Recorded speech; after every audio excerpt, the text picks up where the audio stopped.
সুপ্রিয় শিক্ষার্থী বন্ধুরা, নুরানি অঙ্ক শিক্ষা তৃতীয় শ্রেণী অনুশীলনী ৮ ১ নং ভাগ করো এর আজ আমরা অঙ্কটির সমাধান শিখব ইনশাআল্লাহ। এখানে দেখা যাচ্ছে ৬ দিয়ে ৬৬কে ভাগ করতে হবে। ৬ এক অঙ্কের একটি সংখ্যা, এজন্য আমরা এখান থেকে এক অঙ্কের একটি সংখ্যা নেব।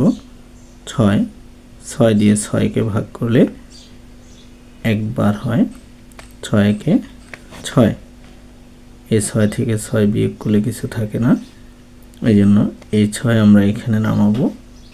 ৬ দিয়ে ৬কে ভাগ করলে আবার হবে ৬কে ৬, বিয়োগ করলে কোনো কিছু থাকবে না, শূন্য বসাবো।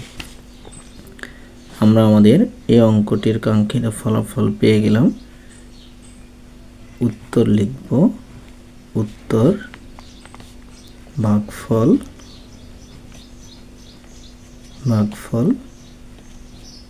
11। আশা করি অঙ্কটি তোমরা বুঝতে পেরেছ।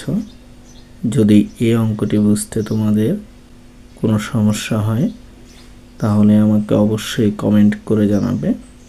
আমি পরবর্তীতে আরও বিস্তারিতভাবে অঙ্কটি বোঝানোর চেষ্টা করব ইনশাআল্লাহ।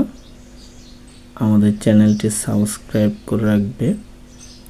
যে কোনো ক্লাসের যে কোনো বিষয়ের পরামর্শ অথবা সমাধানের জন্য যোগাযোগ রাখবে এবং আমাদের চ্যানেলটিতে চোখ রাখবে।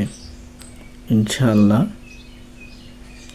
তোমাদের কাঙ্ক্ষিত সমস্যাগুলোর সমাধান পেয়ে যাবে। আসসালামু আলাইকুম ওয়া রাহমাতুল্লাহি ওয়া বারাকাতুহু।